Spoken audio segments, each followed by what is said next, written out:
All right, welcome in. Late Kick is live. It is Tuesday night, December 1st, the year of our Lord 2020. You may wonder, why in the world does this dude, well, first off, why does he wear the same shirt every week? That's a personal decision. But secondly, why does this dude have to look down at a piece of paper when he's reading the date, but yet you just look around the whole time when he's actually talking about stuff? I forget the date far more easily than I forget about what Auburn's record is right now. It's a problem, and I'm dealing with it, but right now it is Tuesday, December 1st, the year of our Lord 2020. We've got college football playoff reaction. Probably not the same old stuff you've heard on ESPN tonight, although to be honest, I haven't seen a lot of that coverage. So if we repeat things, it just so happens that we were on the same wavelength tonight. Anyway, Week 14 predictions, we have got a couple of them, and maybe a prediction that you wouldn't typically expect, a game that you wouldn't typically expect to be broken down on the show, but I have my reasons. So we're also going to do that, but we're going to do something I haven't done in 2 shows. And it's because there hasn't been a whole lot of new information out there, but I think there's enough out there to warrant talking about an update, latest intel, whispers, rumors, all that juicy stuff about the South Carolina coaching search. To this point, there are still no other major jobs that have opened up. I believe that will happen, and when it happens, trust me, we will keep you up to date wire to wire here. Also got 2 added best bets coming up this evening, and I really want to stress to you, listen, you choose to live your life how you want to, but I'm very much stressing to you, if you ride our picks that we give out on this show, just a fair word to the wise. Number 1, don't ever bet parlays, ever, in your life. And you say, what about this? Nope, don't do it then. Don't do it there. Don't do it ever. No parlays. Parlays are the forbidden word on this show. Secondly, either take all the games or don't take any of them at all. And thirdly, make sure you're following me on Twitter at LateKickJosh, because what I do is I try and anticipate when lines are moving and when we've maximized our value, and I'm putting plays out there on Twitter that by the time maybe we get on air, have already lost their value. We had a game a couple of weeks ago that moved 4 points, 3.5, 4 points, from the time I put it out to the time I got on air that night and gave it out to you. Now, if you don't care about it, the last 45 seconds of your life have been wasted. However, I just wanted to put that out there. Okay, so we got a lot to get to. I don't want to drag the show out for an hour like we did the other day. So let's dive into it, shall we?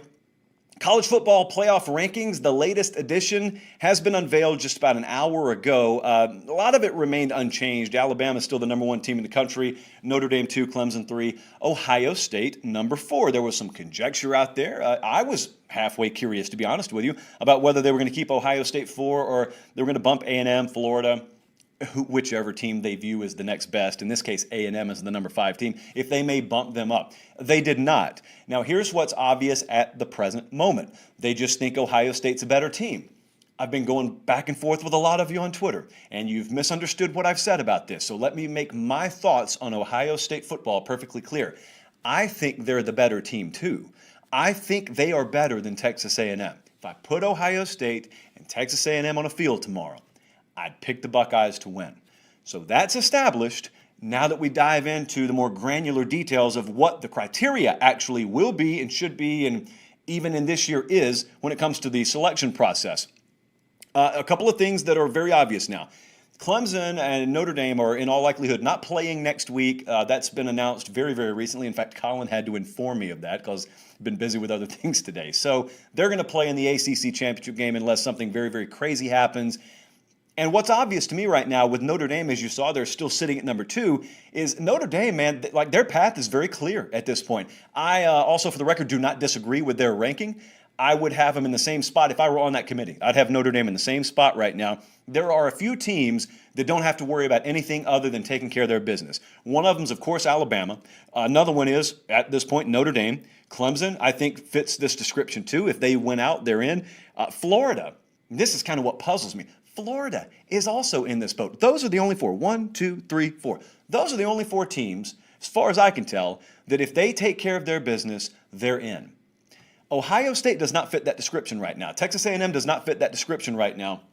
You could argue with me about Ohio State, and we will in just a second. However, I cannot begin to tell you how many folks I've gone back and forth with this week from the Florida fan base. And the reason that I can always say this, the reason I always say, oh, I talked to this fan and I talked to that fan, is because I answer every one of your emails. At the very least, I read every one of them and your DMs. So I go back and forth with dozens to hundreds of listeners and viewers per week. I feel like it's pretty common sense. You should make yourself available to your audience. What else do I have to do? So I've been talking to a lot of Florida folks this week. Number one, you've been halfway salty because I didn't talk about Florida Sunday night, to which I have responded, well, you played Kentucky. Well, what about the week before? Well, you played Vanderbilt. I mean, I don't talk about most teams when they're in that situation. They're playing Tennessee this week. Spoiler alert, we'll probably talk about Florida Thursday night and probably talk about them Sunday too. But a lot of Florida fans have been bent out of shape. Here's the second part of what's had them a little salty. I don't know what you guys are so worked up about right now over whether it's A&M and Florida or Florida and A&M. It's totally irrelevant. You're going to get to do something that the folks in College Station aren't going to get to do. You're going to get your shot at Alabama, but you're going to play them in the SEC championship game, which means if you win, you're hop, skipping, and jumping over not only Texas A&M, but probably Alabama too. You got a conference championship under your belt. You're going. No one can take that away from you. So I don't know what, unless there's just this permanent fixture in your mind to want to be disrespected, which is not a Florida thing. It's like a society thing right now. I really get it. Don't worry about it. If you're a Florida fan, don't worry about it.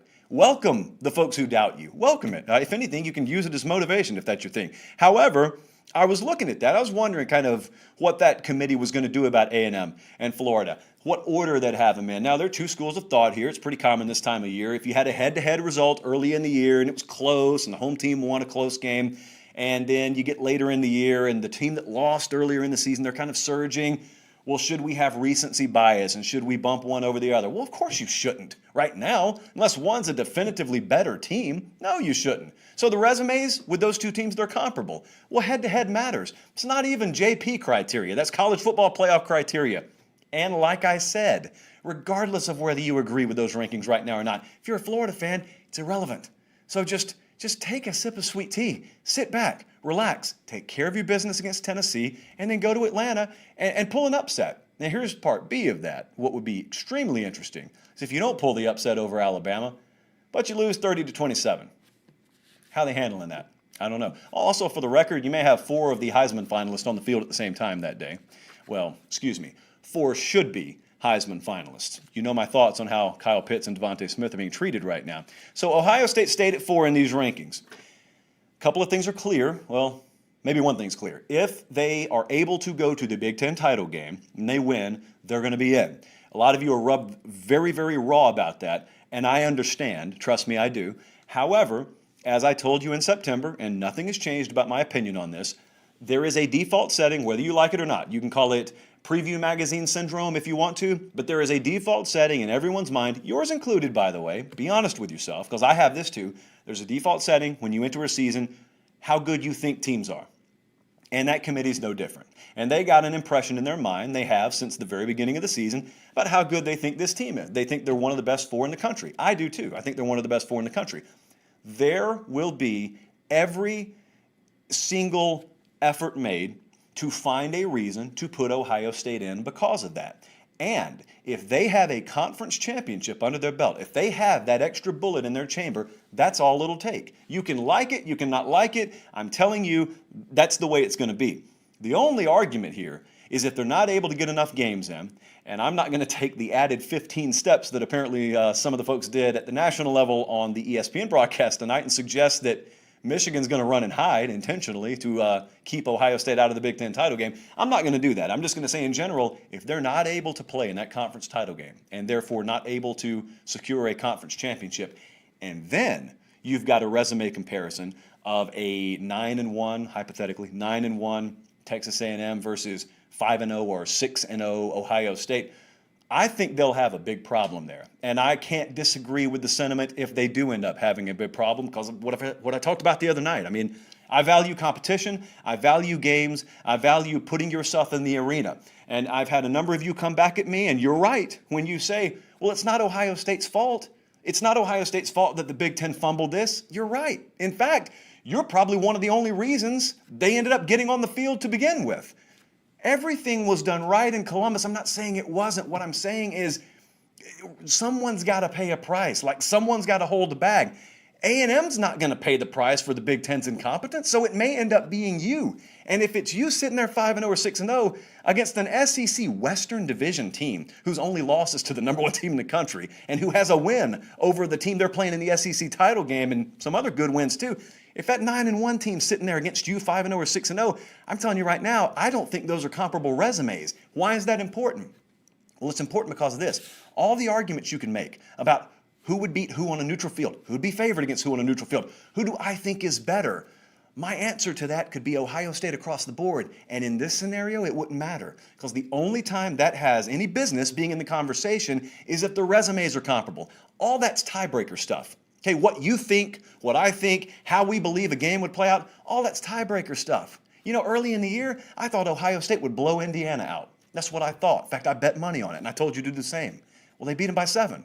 Okay, so what I thought would happen didn't pan out that day. I mean, it happens every year. It wouldn't be sport if unexpected things didn't happen every year. So what you think would happen and what I think would happen and what Vegas thinks would happen even is irrelevant if one resume is superior to another. If they're comparable, that's a different thing. I don't think they would be comparable at that point. And that's why I believe, and I was reading some of the pool quotes from the executive on that playoff committee tonight, and I think Reese Davis said, was that a conversation? Right now, Ohio State's got, I think, 4 games under their belt, and some teams have played twice that many games. Was it a factor? And he said, yes, it was a factor. Right now, we think they're a better team than A&M, but according to the words that came out of his mouth, this was something that was discussed. It's very clear there's already a split room now, and maybe it's 60-40, 70-30 Ohio State. I don't know the split. I'm telling you, that's going to be a big problem. That's going to be a hurdle. It's going to be tough to overcome if you're Ohio State. I got all the incentive in the world to root for Ohio State to be in this thing. So don't think this is some anti-Buckeye sentiment, man. Trust me, I'd love for them to be in. However, I think it's going to be it's going to be a huge problem, maybe even an insurmountable problem for them if it does play out that way, which is why I've got every finger I have crossed that they're able to play Saturday or they're able to play next week and they're able to get in the Big Ten title game, and I don't have to talk about this anymore. Also, I just want to say, here's a good question, okay? I'm going to put it out there, kind of rhetorical, because it's just got to float, simmer for a little while. I want you to think about this. I'm looking here, and Colin, in fact, can we throw up those rankings one more time? So the top 4 remained, I think, unchanged, and it was Bama, and it was Notre Dame. Yeah, there they go. And it was Clemson, number 3, Ohio State, number 4. Now, we know those rankings are going to change because, 2 of those teams are going to play each other. Notre Dame and Clemson are going to play each other. But here's what I want to ask you. What would it take for Notre Dame to drop out entirely of that top 4? Let's say they're undefeated, and let's say they are facing one-loss Clemson in the ACC title game. What kind of margin would Clemson have to put on Notre Dame? If it's a 3-point loss, if Clemson beats Notre Dame by 3, is that enough for you to knock them out entirely?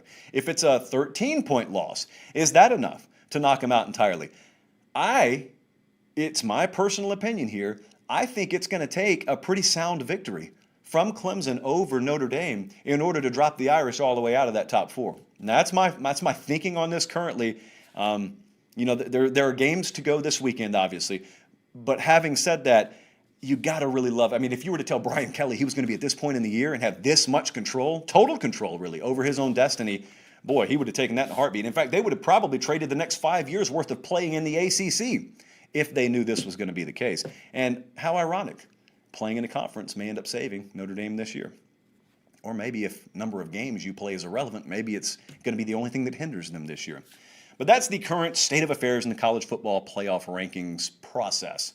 And it is a process. It's an ongoing, evolving process. Speaking of which, what a transition there. You know I didn't plan it because I'm not good enough to plan those sorts of things. The South Carolina coaching search enters, week 3, week 7, month 2, I don't know what it is. Rule number 1 in coaching searches, I always try and reiterate this, and I'm going to proactively tell you for some jobs out there that haven't gotten rid of their head coach yet, make sure, or at least make 95% sure that you have a surefire upgrade ready to go. They're holding on line 1, and all the I's are dotted and the T's are crossed, and everything's written in pencil. We just got to get some solid ink on the paper. Because otherwise it makes no sense to rid yourself of your current head coach and pay the buyout, the near $250,000 per year over the next 48 or some odd months that you're going to be paying your former coach. Why in the world would you do that if you don't have a solid upgrade? Okay, pause on that. Just keep that question in mind, because to me, right this second, I don't see some surefire slam dunk upgrade out there that can replace Will Muschamp that warrants all that. But I asked some people around South Carolina that today, and I got some answers that make sense. So we'll table that for a second. I'm going to circle back around to that. Let's dive into where we're at right now. It's very important to note, as this search maybe winds to a close, we'll see about that, to be continued there. Info can be right tonight, like we're doing the show live, so it's 7:16 Central Time right now on this Tuesday evening. I could make a statement that is factually correct right now that could be totally wrong by tomorrow morning. That's how it works in recruiting. That's how it works in coaching searches, because the information is only as good as the current mood of the people involved. You know, if Billy Napier were to call me right now and say, hey, heads up, I'm going to take the job tomorrow morning, you know what I'd do? I'd say, I'm going to tap the microphone. Is this on? Hey, a source close to the situation has told me that Billy Napier is taking the job. Don't any of you dare clip that and put it on Twitter, by the way. That's badly out of context. But I would tell you that. And then if he changed his mind tomorrow morning and he didn't take the job and Colin ended up being the head coach at South Carolina, first thing Colin would do is sabotage the program. But the second thing you would do is you would say, ha, you swung and missed. No, I didn't. I was right. My info was right. It was just right 12 hours ago. Now it's wrong. Keep that in mind, as a lot of what people are saying, people you know on the South Carolina beat that are usually informed, keep in mind that when they say things and then it changes, it's not necessarily that they're always taking a shot in the dark. It's that things are changing rapidly. Things change behind the scenes on this sort of deal. So I've been reading over on thebigspur.com, for example, or South Carolina 24/7 site. This has been fun to me, see, because I'm not emotionally invested. Like, I'm not a donor. I didn't go to South Carolina. I didn't play there. But I like South Carolina, and like I know a lot of people close to the program, so it's been fun for me to watch from afar. For you guys, it's been like sleeping on a bed of nails every night for the better part of 3 weeks now, because you want to know the future of your program. However, having said that, if you're just a neutral observer, I would encourage you, if you got a membership at 24/7 Sports, if you don't get one, it's well worth the price of admission. But if you already do, head over to the Big Spur. They've got everything from momentum meters over there. I think Sherbert put out a momentum meter earlier tonight. They have got odds. These are probably not bettable, but they've got odds on who the next coach is, and the odds move up and the odds move down, and they've got your normal whispers and the very latest and VIP information. All that can be found over there. So if it's being said, publicly or behind the scenes, by the way, about the South Carolina coaching search, they've got it. Everyone close to this that I have spoken to believes Shane Beamer is the current leader in the clubhouse. In fact, that's probably the nomenclature. You hear people say, leader in the clubhouse. It's like a memo has been sent out behind the scenes. Leader in the clubhouse. And let me tell you, my impression of what Shane Beamer's doing right now is he is putting on a clinic. This is how you get hired, okay? If you don't have the overwhelming resume, if you haven't coordinated an offense to 4 or 5 championships, if you haven't been a head coach, this is how you get hired. You make sure that you get a grassroots campaign of former players, current behind-the-scenes dignitaries, very influential people around the program, big money donors. You get a small torch and pitchfork grassroots army together. And then they take their torches and pitchforks and they turn them into digital tools. It's called Twitter, and it's called the internet in general. And you get this groundswell of support. And I was listening, or reading rather, J.C. Sherbert mentioned this, and I've heard some other folks mention this too. There aren't many coaching searches at Carolina. They had Muschamp, and then before that, there was this kind of ready-made situation with Steve Spurrier, and they had a ready-made situation once upon a time with Holtz, and so there haven't been very many quote-unquote normal coaching searches there. So there's certainly never been this situation where it seems everybody behind the scenes is in lockstep in support of a guy that really has a very limited resume. But therein lies the clinic that's being put on currently by Shane Beamer. That's how you get yourself hired, man. That's not my opinion as to whether he's the right candidate or the wrong candidate. Like, I'll give you my opinion coming up in just a second, because it ties into a question I asked earlier today. But that's how you get yourself hired. So speaking of my question, that was the question I asked to a few folks around the Carolina program today who I trust. I shared my viewpoint on this, and it's pretty generic. Any viewpoint that I have on any coaching search is, if you fired a guy in the middle of the season, I'm all for taking decisive action if you think that the guy you have right now is not the guy. They didn't think Muschamp was the guy moving forward. I'm all for taking decisive action. But my question there is, if you're taking that decisive action, like they fired him in the middle of the year, does it not stand to reason that they did that so that they could go after, their top candidates? And I would imply by that there's someone out there that it's worth firing your guy right now for so that you get the first crack at. If I look at Shane Beamer, and this is all due respect to him, Shane Beamer's a guy that South Carolina could have had any time they wanted. And so my obvious question therein lies, why'd you feel the need to fire Muschamp? The way it's been explained to me is they're almost exclusive to each other. The culture had gone south. The results on the field had gone south, obviously. So the internal dynamics had gone south pretty quickly there. That's not to say that it was a rotten culture from like a character standpoint, certainly not like that, but just the overall competitive spirit and the nature inside the program, it was dead. I mean, there was no heartbeat, there was no pulse, it was just, there wasn't even one of the, it was just dead. And the results on the field mirrored that. So that was the feeling as to why they had to get rid of Muschamp. It wasn't like they had Urban Meyer waiting on line 2 to come into Columbia and save the day. So now, I want to say one more thing before we move on. Having said what I've said about Shane Beamer being the leader in the clubhouse, and I believe that, I think there are some varying reports out there about Billy Napier's involvement on this job and whether he wants it or not. Let me make something clear. It is my opinion that Billy Napier could change this thing right now. With one phone call, I think he could change this right now and take that job. There's a reason he hasn't taken that job. Now, you can leave that up to interpretation. It could be that the money wasn't right. It could be that the salary pool for assistants wasn't right. It could be you want facilities, which probably is not the case because they recently upgraded up there. There are all kinds of different things that you have to negotiate in these sorts of deals. And for whatever reason, it seems like Billy Napier has not gotten green check marks in every box that he wants. And here's the thing about it. If you're asking a guy to come in and be the head coach at South Carolina, you're asking him to be at a historical disadvantage relative to even Tennessee, much less Georgia and Florida. Now, a competitor looks at that and they just see a challenge that they love and they'd love to jump at. However, Kirby Smart's getting yes to every request he makes at Georgia. Mullen's getting yes to all requests that he makes at Florida. And if those guys are already ahead of us historically, I've certainly got to get a yes to everything I ask for resource-wise at South Carolina. We've got to be a freight train, and 136 cars have to just be moving the same direction.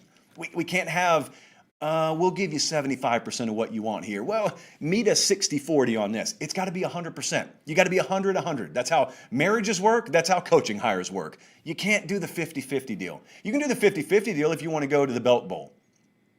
The Belt Bowl's pretty active on Twitter. They're not going to take kindly to that. But you understand my point. You don't enter the preseason with the goal to reside in Charlotte in late December. You guys want more. And you could get more if you hire the right guy. But to hire the right guy, the guy that is theoretically capable of taking you there, it's got to be a yes on everything. And if it means you think you overpaid a little bit, I mean, like, look at what free agency is like in baseball. No one's competing when they're, counting pennies. That's just not the way it works, typically. Although I did watch Moneyball the other night, so that flies in the face of that. Well, if you want to analytics the SEC to death, you be my guest.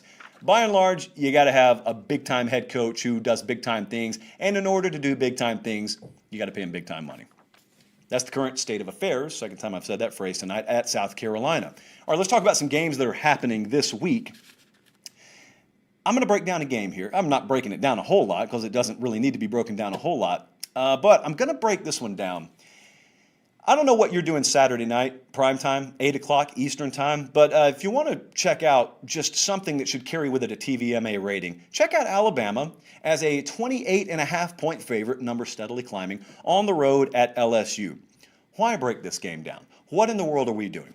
Well, we're not going to break it down in the classical sense, but I just think it's important to document for future civilizations. When they come over here and they're looking at what used to be the SEC, and they're doing research here like we do in Egypt. They're just, look at what this culture once had. Well, I want them to know why. I want them to have the answers to the questions, because I can guarantee you a lot of folks are going to be asking, how in the world did a national champion from one year end up being a 4+ touchdown underdog at home? Why in the world, even as this huge favorite, could you see foam coming out of the mouth of this team in crimson? And probably most importantly, how did RTWFU become an acronym? And for those of you who know what it stands for, you understand. And for those of you who don't know what it stands for, let me say it slowly and you can probably figure it out. RTWFU. The last two are easy. The first two are probably pretty easy, and if you don't understand the rest, just look up Ed Orgeron locker room postgame from last year. This has been my favorite rivalry in college football for over a decade now. I have thought over the past decade to decade and a half, this has been the most important game in college football. It's had an impact, one way or the other, on the national championship picture like every single year they've played it. There have been some classic finishes here. I mean, there have been situations where Alabama, in the midst of probably the greatest dynasty run in the history of this sport, they've just been fractions better than LSU in several years that they went on to win a championship. I mean, it's been very competitive. This year, probably not that. And these are two very proud, rabid fan bases. I actually wanted to pull something up for you. The LSU fan base, I mean, I've been down there when they've played Alabama. That place, you give them any reason to believe, and they'll be full throat. Obviously, you'd have a full stadium most of the time. They'll be full throat, and they'll be into it. I want you to keep that in mind as I read you what I'm about to read you. So Shea Dixon, or Sonny rather, Sonny Ship over on Go247, he put up an article earlier today, and he was talking about how Alabama's a 4+ touchdown favorite on the road at Tiger Stadium. Now, here's what you would typically get from LSU folks. You would typically get us against the world, massive crimson chip on our shoulder. We can easily take the points. No one's walking into Tiger Stadium and doing that to us. Not only will we cover, I think if things fall this way and that way, we can get them into the fourth quarter and get our teeth around the throat a little bit, drag them out in the deep water. We could beat them. Like, that could happen. That would be the typical LSU mentality. Instead, I'm just going to scroll down the message board here, and I'm going to read you some reactions. I'm on this board quite a bit. In fact, I'll probably be on there later tonight after the show to deal with whatever they say about me. And so these are the reactions from LSU fans, genuine LSU fans, about Sonny's article about how Bama's a 4+ touchdown favorite. This will be a bloodletting. Lay the points, trust me. I never thought I would have seen a 4-touchdown spread in an LSU-Bama game, and yet here it is after the national title. We will lose by every bit of 40 points. I think it'll be closer to 50 than 40. The line is up to 28.5. I'm laying it all day. I've never bet against our boys before, but this line may be free money. It's going to be scary. It's going to be real ugly. These in a line, just in a row. I'm just scrolling. These are random responses from LSU fans. Just to give you an idea of what the expectation is here. So here's the breakdown. It's going to take like 30 seconds. LSU is good enough in the secondary to limit teams, obviously, like Texas A&M. They're not good enough in the secondary, although there will be some good future Sunday-on-Sunday matchups here. You know, like Stingley versus Smith.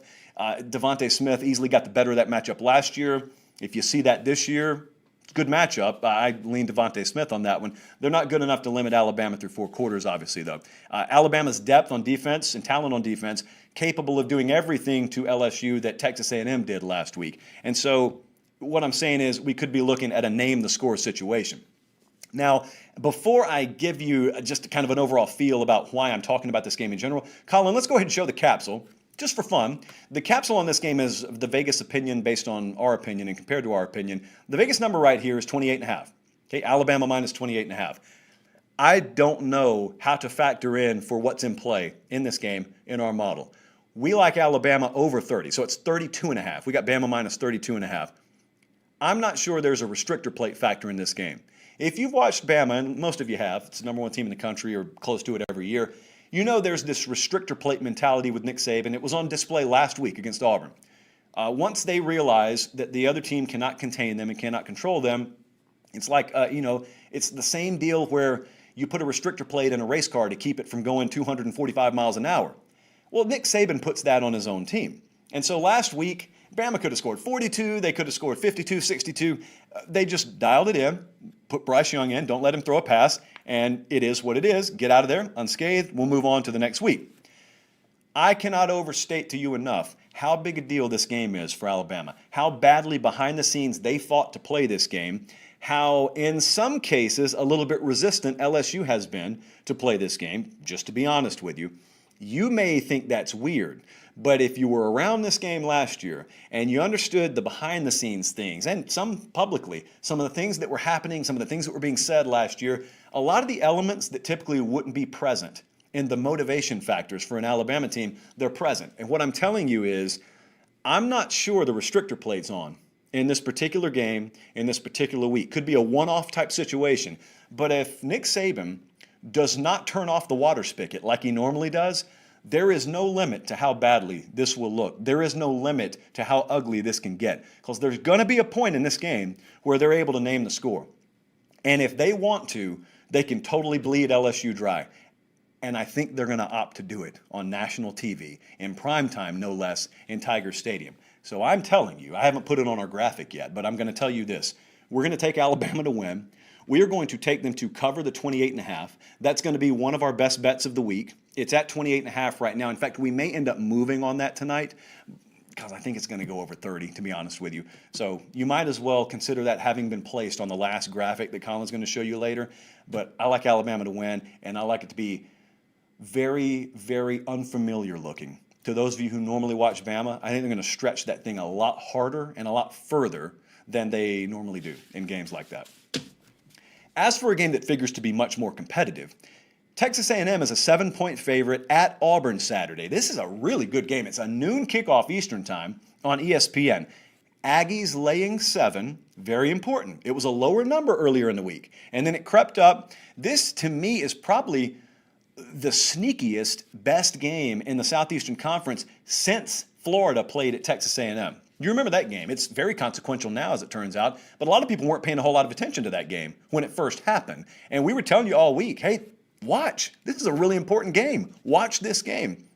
So this one now, I think a lot more people will have their eyeballs on. Number one, because A&M is right there in the mix of the college football playoff conversation. So you have legitimate college football playoff ramifications in this game. You also have job security ramifications.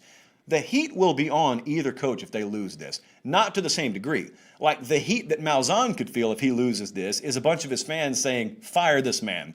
The kind of heat Jimbo would feel was just, man, we got a 15th-year senior quarterback here. We were finally in the playoff mix, and we can't even go on the road and beat Auburn. We hadn't beat him yet, by the way, since you've been here, Coach Fisher. We haven't beat him yet.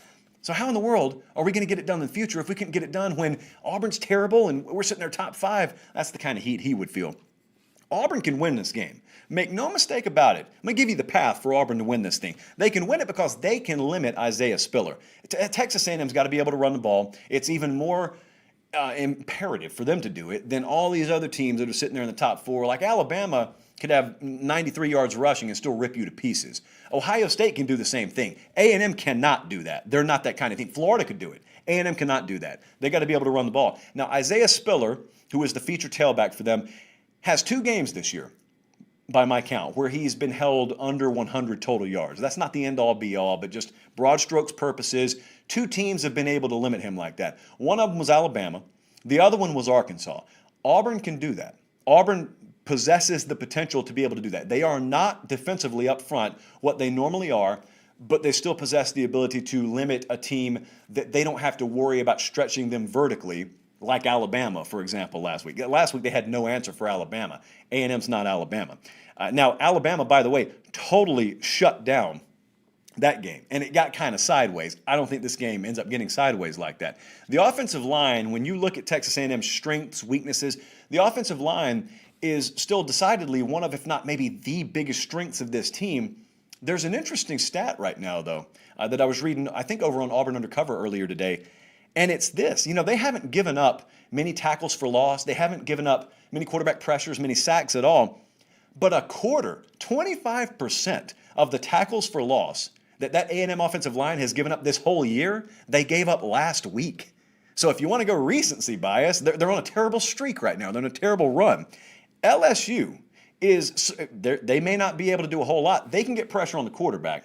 They can get pressure on the quarterback better than Auburn can. Auburn's pass rush has been a notch or 2 down this year. And so if I'm looking for the path for A&M, the path is this. Assume, just for a moment, that you're not going to get the same pass rush effectiveness, down in, down out, this week against Auburn as LSU was able to get against you. You've also, for whatever it matters, knocked any kind of residual rust off that you had going into last week after you hadn't played for several weeks. So you have that. Auburn's pass rush probably not going to affect you and impact you. And Kellen Mond, therefore, will probably be in a much better position to make things happen in the passing game. Now, this is not a Heisman contending type quarterback. He never has been. He doesn't possess that kind of skill set. But he was playing his best football that he's played in his entire career over a string of weeks going into this extended bye period they had. So he comes out of that. They had a much better pass rush, did LSU, than Auburn will have this week. the weather was horrible last week, so he was throwing in the rain. And I think the game plan got dialed down pretty quickly once Jimbo realized, hey, LSU can't score. So less pass rush, less rain. I think you get better production from Kellen Mond this week. Probably not 455 yards through the air or anything like that, but I think he'll be a lot better. The other issue in play on the other side of the field with Auburn is there's no offensive consistency. I mean, if you're looking at what scares you this week, what scares you is not something for A&M. As it relates to Auburn's offense, what scares Auburn's offense is the propensity to turn the ball over a whole lot. And as skilled as Alabama is defensively in that front, I mean, A&M, they're no slouch either. So they are going to consistently get after Bo Nix. They're going to consistently take advantage of an inferior Auburn offensive line this year. Healthy or not, that's been a pretty inferior unit relative to the rest of the league. And so here's the problem. You remember last week when you were watching the Iron Bowl, and even when Auburn had success, it felt like a miracle anytime they converted a first down. That's kind of the way I see this game playing out. It's Auburn able to move the ball some. They may even sustain a couple of drives, but it's a bunch of that Bo Nix flush from the pocket, initial play breaks down. He's got to take it upon himself to just make things happen improv style. And he'll be able to do it some. I'm not telling you he won't. In fact, quite the opposite. I'm telling you he will. That's how Auburn's going to score some. That's why A&M's going to have to get on the board themselves. Therefore, Kellen Mond's going to have to get it done. But the point is, there will be no consistency. There will be a high propensity to turn the ball over again this week from Auburn's offense because yet again this week, they have no other option. They are going to have to put Bo Nix in a position to take risk. They're going to have to take inordinate amounts of risk to win this game. So, Colin, let's take a look at the game capsule, and let's see what the model thinks versus what Vegas thinks versus what I think. The Vegas number right now is A&M -7. This has gone past our number because our in-house model here has Texas A&M -6. So I've kind of had a feel on this game all week. This screams Auburn in wounded animal mode coming out of the Iron Bowl, and Texas A&M vulnerable, looked a little shaky last week against LSU, and now they're going out on the road. It's more pressure. In fact, this is probably as pressure-packed a game late in the season as that program has played under Jimbo Fisher. I think everyone expects A&M to struggle here. I think they're going to win. I think they're going to cover against Auburn. Not in blowout fashion. I think it'll be a competitive game, but I think in the end, that A&M team is going to be able to outlast Auburn, so I'm going to take A&M to win. I'm actually going to take them to cover the 7. It's certainly not anything I'm placing a wager on, but I am going to pick A&M to win and cover.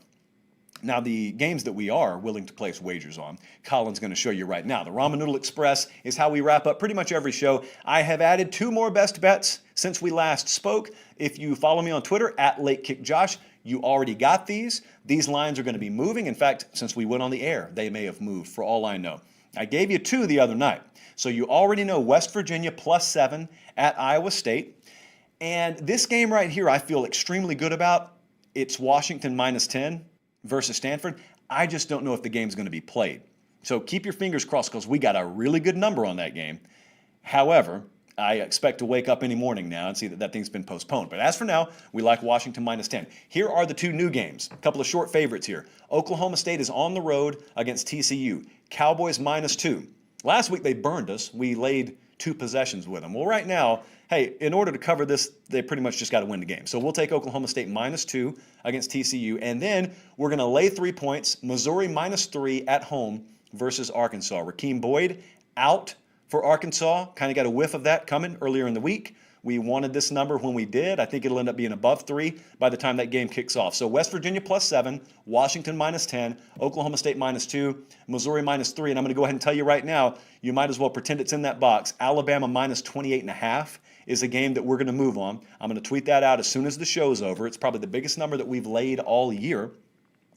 There is no number high enough in that Alabama-LSU game right now. So that's where we stand on the Ramen Noodle Express. Again, I will put probably at least 1 more bet out tonight on Twitter, maybe more. So again, follow me there @LateKickJosh. Also, if you want to participate in one of the one-on-one Zoom consultations, you want a future in sports media, interested in asking all kinds of questions about it, email me, joshpate706@gmail.com, or follow me on Twitter. Happy to talk about anything, really, with you guys. And also, one more thing before we go. It's been a little while since I reminded you of our schedule. So we do Late Kick Live, Sunday night, Tuesday night, Thursday night, right here on the 24/7 Sports YouTube channel. So subscribe if you haven't already. These shows are all available in podcast form the next morning. So if you subscribe to the podcast, you get just podcast version of this show the next morning. But we also do 2 other podcasts during the week. They're on Tuesday morning, Thursday morning. That's when they're available just on the podcast feed. You will not see those on the YouTube channel. And all that is Q&A. It's some of the most fun we have during the week. It usually ends up being some of the best content that we have during the week. And it's all driven by you. So I take your emails and your DMs and the best questions, and usually just all the questions. They get thrown into a document, a little Word document, and I just go down the list. And I answer as many questions as I can in 30 or 45 minutes. And so make sure you're checking those out too. And give us a 5-star review while you're over there on the podcast side of things. All right, we got to get out of here tonight. We got a lot of work still to do in the editing process after we go off the air. So for Colin on the directing side of things here, Director Colin on the video, Producer Jordan on the podcast side, I'm Josh Pate signing off. We will see you again Thursday night. Have a great rest of your evening, and God bless.